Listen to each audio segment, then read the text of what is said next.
Hello, and welcome to the next chapter of Listen by Stephanie S. Tolan.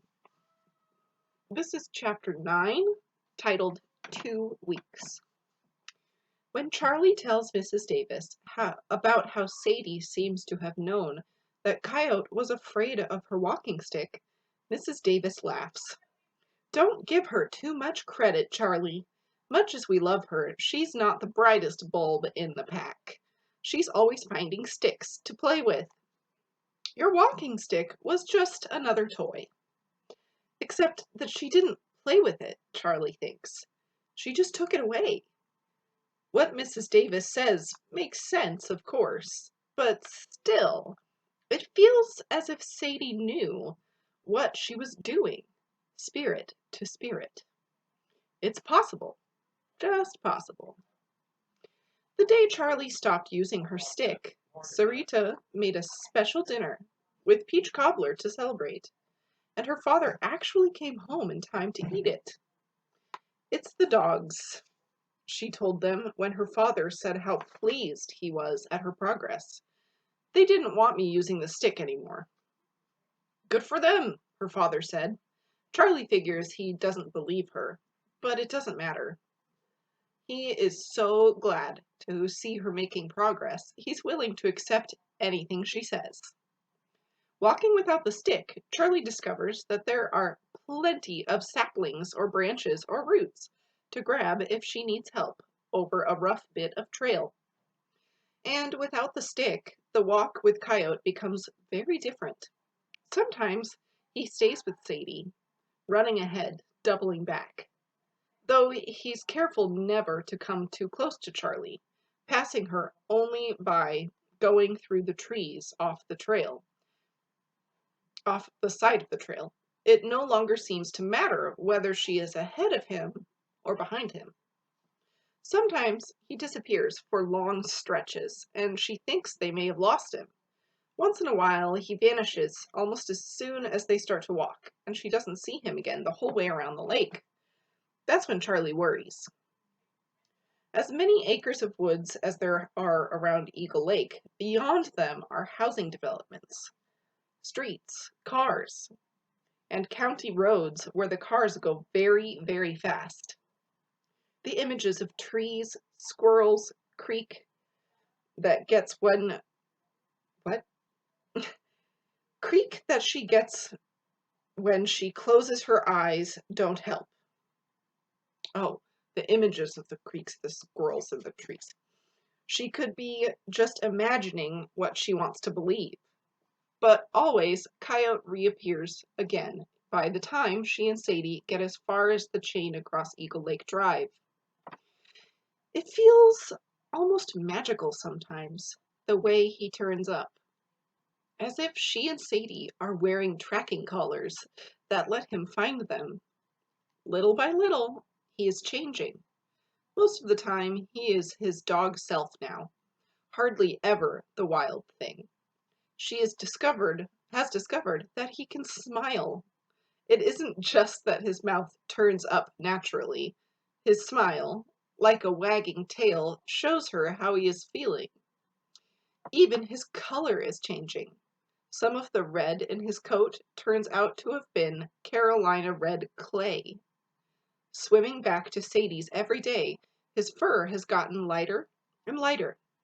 His tail, the ruff around his neck, and what she calls his skirts, the long hair down the back of his legs, are a pale beige now, a real contrast to the honey gold of the rest of his coat.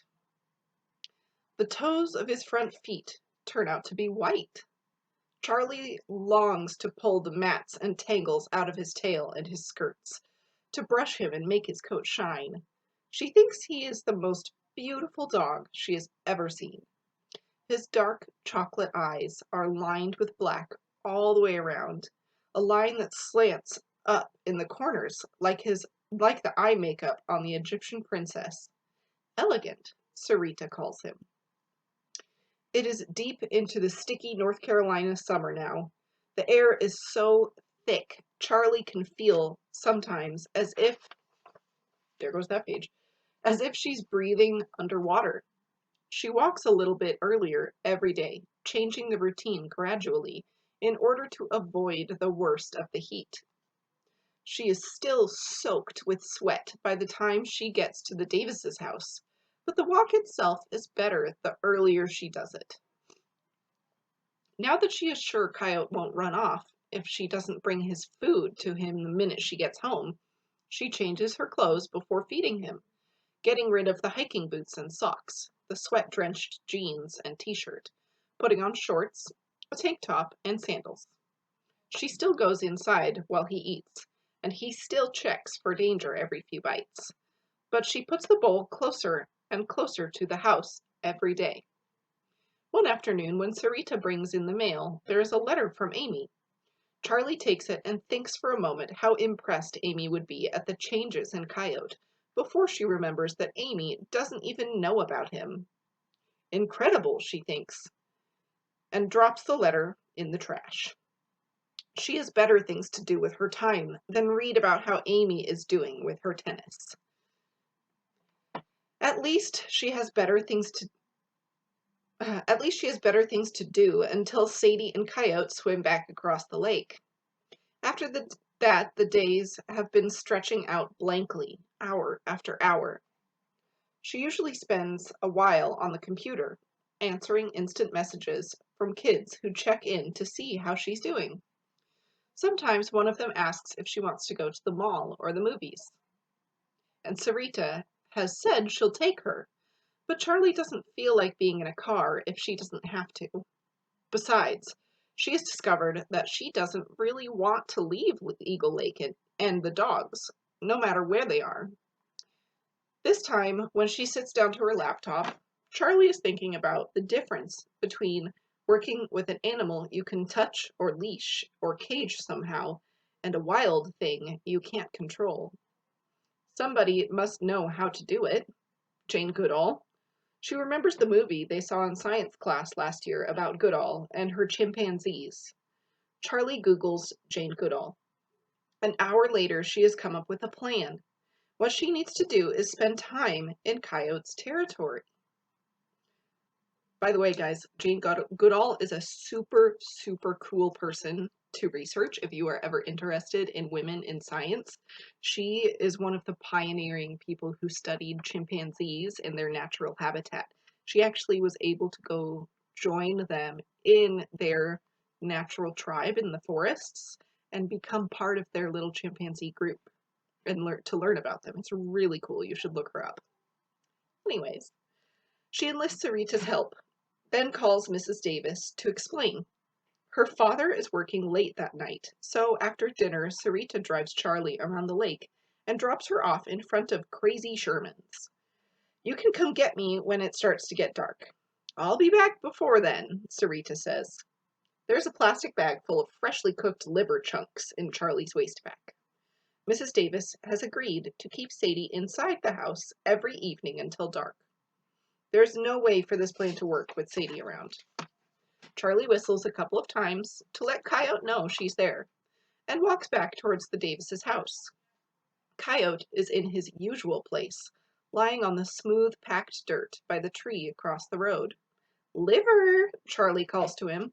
He sits up, poised to bolt into the woods, so she stops. She takes a piece of liver out, holds it up, hoping he can smell it. Gonna love this. She sets it back down on the side of the road and walks away from it, back towards the Shermans. A few feet farther, she puts down another piece.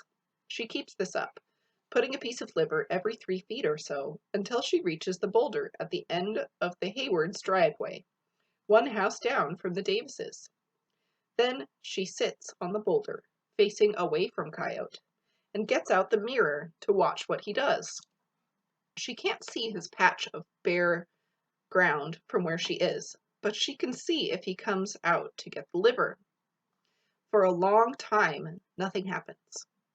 She is just wondering whether she has to go even further away when Coyote creeps out of the woods and across the road to the first piece of liver. He sniffs at it and then scratches it and gulps it down. He stands, looking at the next piece, his nose quivering, and then goes just far enough to get it, walking the way he used to walk, all hunched and careful. After another moment, he moves forward again and takes the next piece, and the next. Then he stops. He knows the others are there. He can see them, and he can smell them, and he wants them. But he won't come close enough to her to get them, not even with her back turned. Finally, he heads back across the road. He doesn't go all the way to his tree, though. He flops down under a bush, puts his nose on his paws, and watches her. Mr. Hayward comes out to fill his bird feeder. The minute he opens the screen door, Coyote is gone into the woods. Charlie explains to the man what she is doing, why she is sitting on his boulder. "That dog's wild," he says. "If animal control can't catch him, nobody can." "I don't want to catch him," Charlie says. "I want to tame him." "I don't know what your father's thinking of, letting you mess with that dog. That isn't some pet that got abandoned, you know. I know dogs. The way he's acting, it's never been anything but wild. You don't get a dog used to humans. By the time it's 3 months old, it'll be wild forever. Wild and dangerous.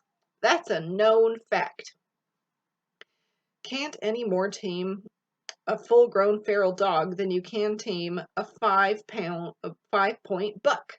If it was up to me, I'd get my gun and put him down." "You wouldn't." Mr. Hayward shrugs. "Come winter, it'll be the only sensible thing." Winter's a long way away, Charlie thinks, but her stomach is in a knot. Mr. Hayward goes back into his house. Known fact. His words echo in her mind. "Well, I don't know. I don't know it. The books don't say anything about it. Wild forever? No. There were people in Coyote's life.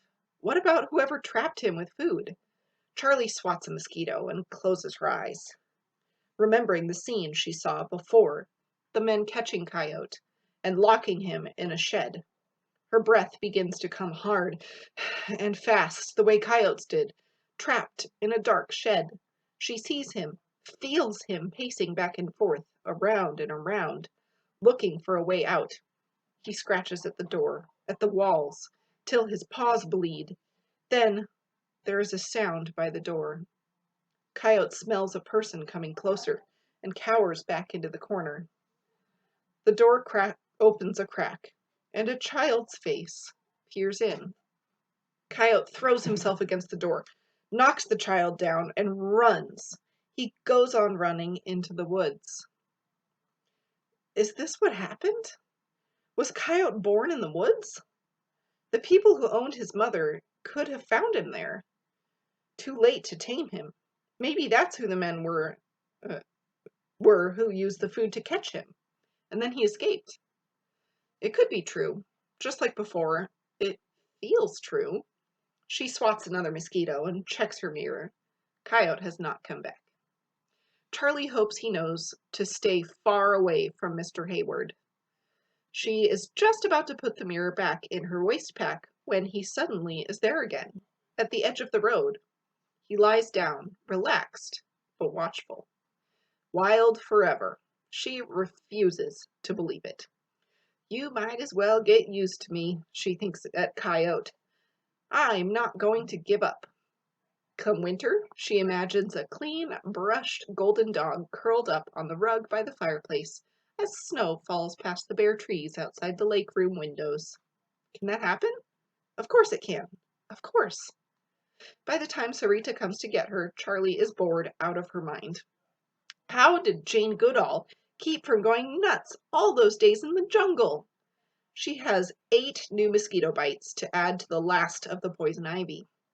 She wonders if Sarita's hot water trick will work on the mosquito bites. Good thing she isn't in Africa. Jane Goodall got malaria trying to get the chimpanzees used to her. That is the end of chapter 9. We're making progress with Coyote, isn't she? I am so curious to see what happens.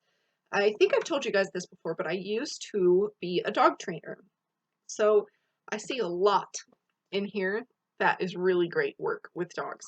It takes patience, kindness, and consideration for how that dog is feeling.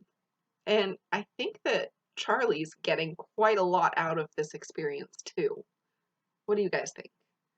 If you have any comments about this book or about what we've heard so far or your thoughts on the story, let me know in the comments.